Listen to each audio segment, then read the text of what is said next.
कक्षा 10 के सभी छात्र सुने। ये पहला पद है आपका हिंदी में काव्य में सूरदास के पद, और ये परीक्षा की दृष्टि से भी काफ़ी महत्वपूर्ण है। तो देखें, चरण कमल बंदों हरि राई, इसकी व्याख्या सुने कि सूरदास जी कहते हैं कि हे प्रभु, मैं चरण कमल, आपके चरण रूपी कमलों की वंदना करता हूँ।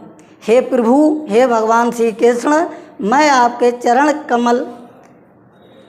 कमल रूपी चरणों की वंदना करता हूँ। देखें, इसमें चरणों की या भगवान श्री कृष्ण के चरणों के महिमा का वर्णन किया है कि उनके चरण कमल कितने महत्वपूर्ण हैं, उनकी कृपा से क्या क्या हो सकता है।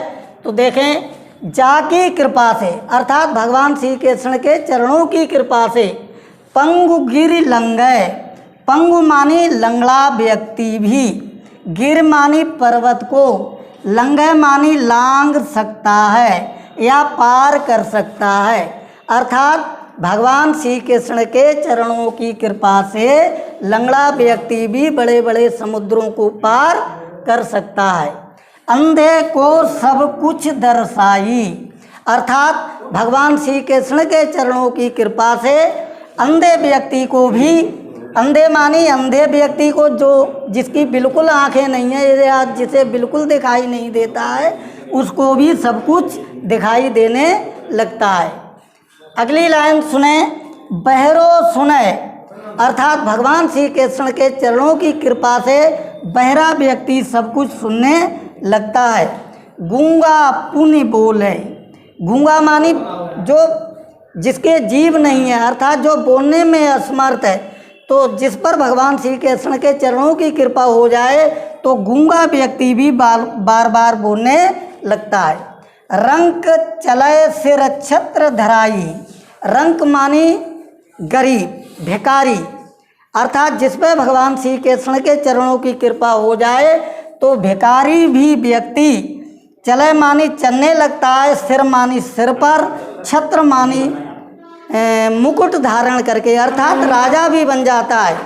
भगवान श्री कृष्ण के चरणों की जिस पर कृपा हो जाए तो भिखारी भी राजा बन जाता है। जैसे कि आप सबने सुना होगा कि सुदामा कितने दीनहीन और गरीब थे, लेकिन भगवान श्री कृष्ण की चरणों की कृपा से वो भी अपने सिर पर मुकुट धारण करके चलने लगे, अर्थात राजा बन गए। अगली लाइन देखें, सूरदास स्वामी करुणामय, सूरदास जी कहते हैं कि मेरे स्वामी अर्थात भगवान श्री कृष्ण करुणामय, दया के सागर हैं। करुणामय मानी दया के सागर हैं, और बार बार बंदों तिय पाई, अर्थात बार बार मैं उनके चरणों की वंदना करता हूँ।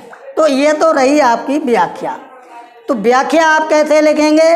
सबसे पहले लिखेंगे आप संदर्भ। देखिए, ये संदर्भ लिखा और इसमें लिखेंगे प्रस्तुत पंक्तियाँ, या प्रस्तुत पंक्तियाँ हमारी पाठ्य पुस्तक हिंदी के काव्य खंड सूरदास के विनय के पदों से अवतरित है। ये हो जाएगा हमारा संदर्भ। इसके बाद आप प्रसंग लिखेंगे। प्रसंग में आप बताएंगे कि किसका वर्णन किया गया है। तो यहाँ पर भगवान इन चारों पंक्तियों में, इन समस्त पंक्तियों में सूरदास जी ने भगवान श्री कृष्ण के चरणों की महिमा का वर्णन किया है। तो इसमें लिखेंगे प्रसंग में कि सूरदास जी यहाँ पर भगवान श्री कृष्ण के चरणों की वंदना करते हैं या चरणों की महिमा का वर्णन किया है। अंत में जो मैंने आपको पढ़ाया व्याख्या, वैसे ही व्याख्या लिख देंगे आप। इसे कंप्लीट करें सभी। और व्याख्या में फिर एक बार देख लीजिए कि चरण कमल बंदों हरि राई, मैं भगवान श्री कृष्ण के चरण रूपी कमलों की वंदना करता हूँ। आगे देखें, जाकी कृपा से, जाकी मानी जिनकी कृपा से, अर्थात किनकी कृपा से? भगवान श्री कृष्ण के चरणों की कृपा से। पंगु गिर लंगे, पंगु मानी लंगड़ा व्यक्ति, गिर मानी पर्वत को, लंगे मानी चढ़ जाता है या पार कर जाता है। भगवान श्री कृष्ण के चरणों की महिमा से लंगड़ा व्यक्ति भी बड़े बड़े पर्वतों को पार कर जाता है। अंधे को सब कुछ दर्शाई, अर्थात अंधा व्यक्ति जो आँखों से विहीन है, जिसे कुछ दिखाई नहीं देता, लेकिन भगवान श्री कृष्ण के चरणों की कृपा से उसको भी सब कुछ दिखाई देने लगता है।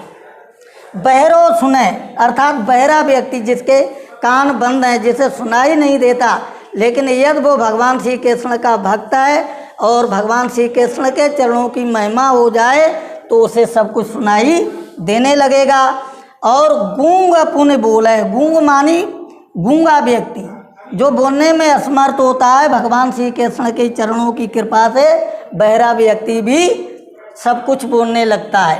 रंक चले सिर छत्र धराई, रंक मानी भिखारी, चले मानी चलने लगता है, सिर पर छत्र मानी मुकुट को धारण करके, अर्थात भगवान श्री कृष्ण के चरणों की महिमा से भिखारी भी राजा बन जाता है। जैसा कि मैंने उदाहरण दिया कि भगवान श्री कृष्ण की कृपा से सुदामा जी भी कितने दीनहीन ब्राह्मण थे, लेकिन उनकी कृपा से वो 2 लोकों के 3 लोकों के राजा बन गए।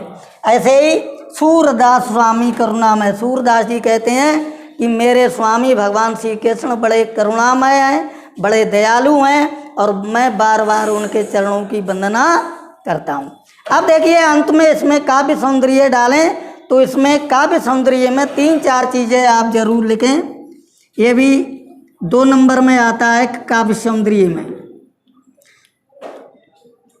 सबसे पहले आप लिखेंगे भाषा। सूरदास ने जिन पदों में या जो पद लिखा है इसमें ब्रज भाषा का प्रयोग किया है, इसमें रस भी डाल दें कि जैसे रूपक अलंकार है चरण कमल, चरण रूपी कमलों की, तो यहाँ पर रूपक अलंकार हो गया।